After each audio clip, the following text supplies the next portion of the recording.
है बैकडोर से मोदी जी और नीतीश जी ये अपराधी छवि वाले व्यक्ति को सत्ता में बैठाकर बिहार को असली औकात दिखाया है कि आप अपराधी नेता के ही लायक हो। ये अपराधी हैं? बिल्कुल बड़ी बात बोल। बिल्कुल अपराधी, जिस पर ये अभियुक्त होकर के फर्जीवाड़ा करके अपने दस्तावेज के साथ आज सुप्रीम कोर्ट, हाई कोर्ट और लोअर कोर्ट तीनों को ये सोचना पड़ेगा। नमस्कार, देख रहे हैं झकास भारत और मेरा नाम हुआ रविकांत। अब पर कई उनके कार्यकर्ता हैं, नेता हैं, उन लोगों से जरा हम बात कर। हम आप ही को ढूंढ रहे थे झकास भारत देखते देखते। हाँ बोलिए। पहली बार मेरे तरफ से भी 2-4 सवाल सत्ता पक्ष और जो विधायक है उनसे पूछ लीजिए। ये पूछ लीजिए कि नीतीश कुमार कभी फ्री में किसी को एक आना दिए थे? जिंदगी भर राजनीति किए, फ्री में मोकामा विधायक से पूछ रहे थे कि प्रशांत किशोर अब चुनाव लड़ने आ रहे हैं खुद मैदान में, कभी उनसे पूछे कि भैया 20 बरस 25 बरस से नीतीश कुमार राजनीति कर रहे हैं, कभी फ्री बिजली का नाम इन्होंने नहीं लिया। क्या कहते थे फ्री बिजली पर? बिजली और फ्री। आज क्या हुआ? आपने जब हमारी जनता बिजली बिल देने के लायक हो गई तो उसको आप अपाहिज बनाने के लिए, लोगों के रोजगार को छीनने के लिए, देहात में ऐसा स्थिति हो गया कि कोई मीटर देखने तक नहीं जा रहा है और अचानक से आप 1 लाख का बिल भेज दीजिएगा उसको।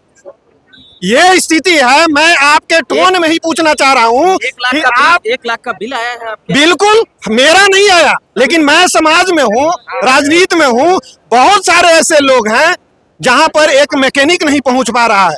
आपके पास कलेक्शन पैसा का है नहीं। आज हम लोग जमीनी हकीकत पर हैं। जो सर ने बोला कि आज छोटे से छोटे ठेकेदार जो 1 लाख 2 लाख ठेके पर लेकर के काम करते थे, क्या उनको पैसा मिला है? आपने किस दुर्दशा में इस बिहार को डाल दिया है? और अब तो नीतीश जी है नहीं तो नीतीश जी नहीं है, नीतीश जी ही है। बैकडोर से मोदी जी और नीतीश जी ये अपराधी छवि वाले व्यक्ति को सत्ता में बैठाकर बिहार को असली औकात दिखाया है कि आप अपराधी नेता के ही लायक हो। ये अपराधी हैं? बिल्कुल बड़ी बात बोल। बिल्कुल अपराधी, जिस पर ये अभियुक्त होकर के फर्जीवाड़ा करके अपने दस्तावेज के साथ आज सुप्रीम कोर्ट, हाई कोर्ट और लोअर कोर्ट तीनों को यह सोचना पड़ेगा कि जब आपके बात पर जनता में विश्वास नहीं है तो जैसे मुख्य प्रवक्ता पार्टी के होते हैं उसी तरह से सुप्रीम कोर्ट और हाई कोर्ट के भी प्रवक्ता हो कि आखिर समाज में इतना हल्ला है इस व्यक्ति के नाम को लेकर के, आपने क्या जांच किया है? आज तो सम्राट चौधरी पूरा साथी सीना चौड़ा करके बोलते हैं कि हमको अदालत ने बरी कर दिया है। आज तक किसी पत्रकार ने उसके पीछे लगा कि वो बरी हुआ है व्यक्ति की नहीं हुआ? हम लगे हैं कि नहीं लगे हैं, इनसे पूछिए।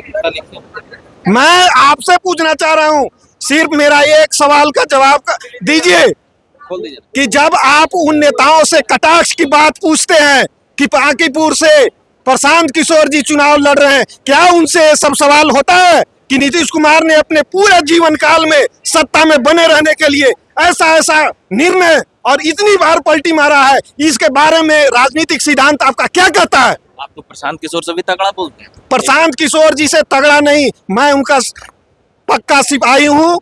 और नबीनगर औरंगाबाद डिस्ट्रिक्ट से आता हूँ। और मैं आपको स्पेशली खोज रहा था कि जिस तरह से आप कटाक्ष के रूप में जब पूछते हैं तो सत्ता में बैठे हुए लोग से भी ये सवाल होना चाहिए कि जब हम, आज आपको मालूम होना चाहिए कि भारत के इतिहास में फ्री बीज का इतनी बड़ी क्वांटिटी में कोई भी बजट फ्री बीज का नहीं पास किया गया।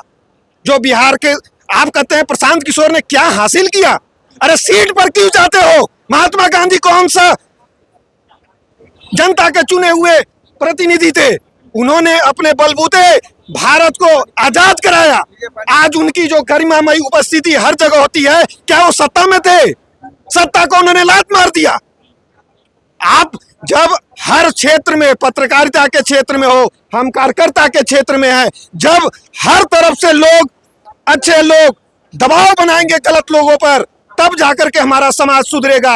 एक व्यक्ति के सुधरने से समाज नहीं सुधर सकता है। आपको जितनी कड़ाई से सवाल सत्ता से करना है वही असली पत्रकारिता है, मेरा ये आपसे कहना है। चलिए, क्या नाम हुआ भाई? राकेश कुमार। वाह, राकेश जी एकदम गनगना दिए। आप कहाँ से हुए सर? बस पटना से ही है। जनसुराज से ही है। हाँ, जनसुराज के क्या सपोर्टर। कहना चाहेंगे? बहुत बधाई आप लोग को भी और पार्टी को भी, यहाँ बांकीपुर के जनता को भी कि प्रशांत किशोर जी आपके उम्मीदवार बने हैं। अच्छे आदमी है, उनका सभी आदमी समर्थन कीजिए। भले ही आप बीजेपी के सपोर्टर हो, आरजेडी के सपोर्टर हो, एक बार प्रशांत किशोर जी को वोट देके उनको जिताइए। चलिए, तो हम अभी बात कर रहे थे जनसुराज के कई समर्थकों से। काफी जोश और जुनून में है ये लोग। इन लोगों का कहना है इस बार बांकीपुर में इतिहास रचा जाएगा, कोई इफेनवट का बात नहीं है। हम उन तमाम बातों के साथ अभी बात कर रहे थे जनसुराज के कार्यकर्ताओं से, जनसुराज के नेताओं से। अभी के लिए इतना ही कहेंगे कि आप झकास भारत देखते रहिए। हम खबरें लाते रहते हैं और सुनाते रहते हैं। हमारे साथ सहयोगी के तौर पर अजय जी हैं। धन्यवाद।